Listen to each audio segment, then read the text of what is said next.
नमस्कार, मैं हूं आपके साथ ज्योतिका। आइए रुक करते हैं फटाफट खबरों की ओर। मुख्यमंत्री योगी आदित्यनाथ ने कहा, नियुक्ति पत्र वितरण का ये समारोह अपने आप में सरकार की नियत, ईमानदारी और पारदर्शिता का उदाहरण है। पीएम नरेंद्र मोदी से प्रेरित होकर राज्य सरकार ने पिछले 8 वर्षों में प्रदेशवासियों को लगभग 8.5 लाख सरकारी नौकरियां दी हैं। यह नियुक्ति पत्र वितरण का समारोह ये अपने आप में शासन की मंशा को, शासन की द्वारा अपनाई गई शुचिता और पारदर्शिता का एक उदाहरण है। आदरणीय प्रधानमंत्री जी की प्रेरणा से पिछले 8 वर्ष में सरकार ने लगभग 8.5 लाख सरकारी नौकरी प्रदेश के युवाओं को प्रदेश के अंदर दी।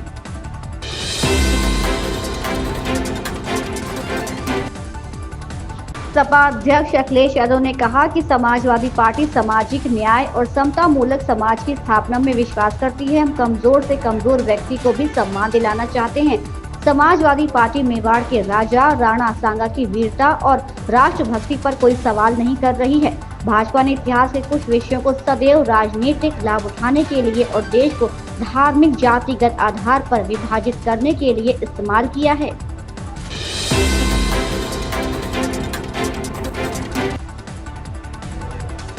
उत्तर प्रदेश के मुख्यमंत्री योगी आदित्यनाथ की बड़ी बहन राशि पयाल सिफारिश से नहीं बल्कि अपने दम पर आत्मनिर्भर बनी है। उनकी बहू शिवानी पयाल भी अब उनके नक्शे कदम पर है, जो पहाड़ में महिलाओं को स्वयं रोजगार के प्रति जागरूक कर रही है।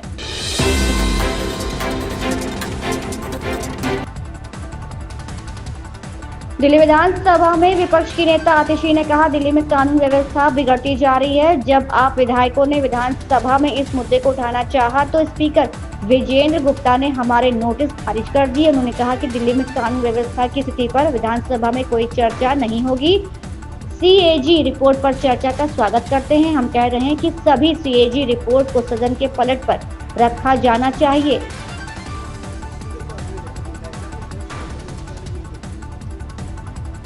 दिल्ली में लगातार कानून व्यवस्था बिगड़ती जा रही है।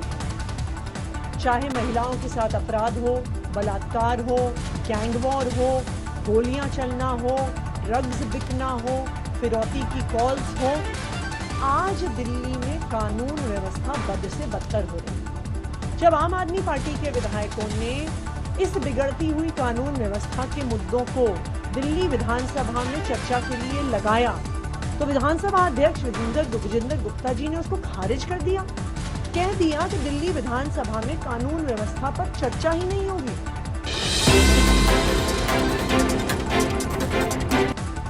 समाजवादी पार्टी के मुखिया अखिलेश यादव के एक बयान को लेकर विवाद खड़ा हो गया। उन्होंने कन्नौज में कहा था कि भाजपा को दुर्गंध पसंद है, इसलिए वो लोग गौशालाएं बनवा रहे हैं। इसे लेकर भाजपा हमलावर हो गई। रवि किशन से लेकर दिनेश शर्मा तक कई दिग्गज सांसदों ने पूर्व मुख्यमंत्री को सख्त हिदायत दी है।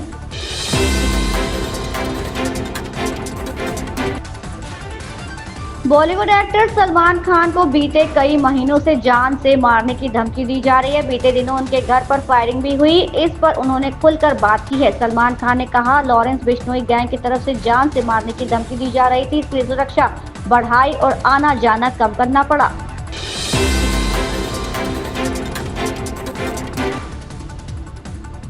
राहुल द्रविड़ की कोचिंग में राजस्थान रॉयल्स की आईपीएल 2025 की शुरुआत खराब रही है। पहले 2 मैचों में 2 हार के साथ आरआर 1.882 के नेट रन रेट के साथ अंक तालिका में सबसे नीचे हैं। आईपीएल 2025 से पहले द्रविड़ को एक क्लब चैरिटी मैच में खेलते समय पैर में चोट लग गई थी और वो अपने बाएं पैर पर बैंडेज के साथ आरआर कैंप में पहुंचे।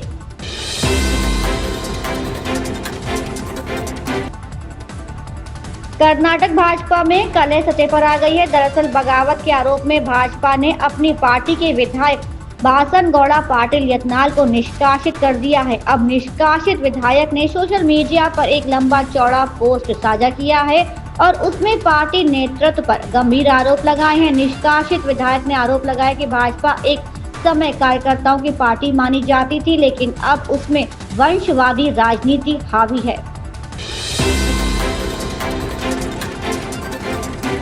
कांग्रेस सांसद और लोकसभा में विपक्ष के नेता राहुल गांधी अपने बयानों को लेकर अक्सर चर्चा में रहते हैं। बीते दिन लोकसभा में स्पीकर ओम बिरला ने राहुल को नियमों का पालन करने की नसीहत दी थी।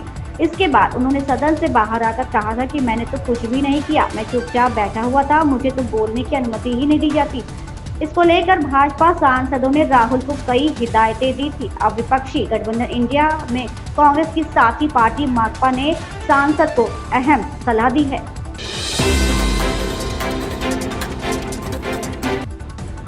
राज्यसभा में आपदा प्रबंधन विधेयक पर जवाब देते हुए वक्त गृह मंत्री अमित शाह ने पीएम केयर फंड को लेकर बयान दिया था। इसे लेकर कांग्रेस महासचिव जयराम नरेश ने शाह के खिलाफ विशेषाधिकार हनन नोटिस पेश किया। गुरुवार को राज्यसभा में नोटिस को सभापति जगदीप धनखड़ ने खारिज कर दिया। इन खबरों में बस इतना ही, बने रहिए हमारे साथ।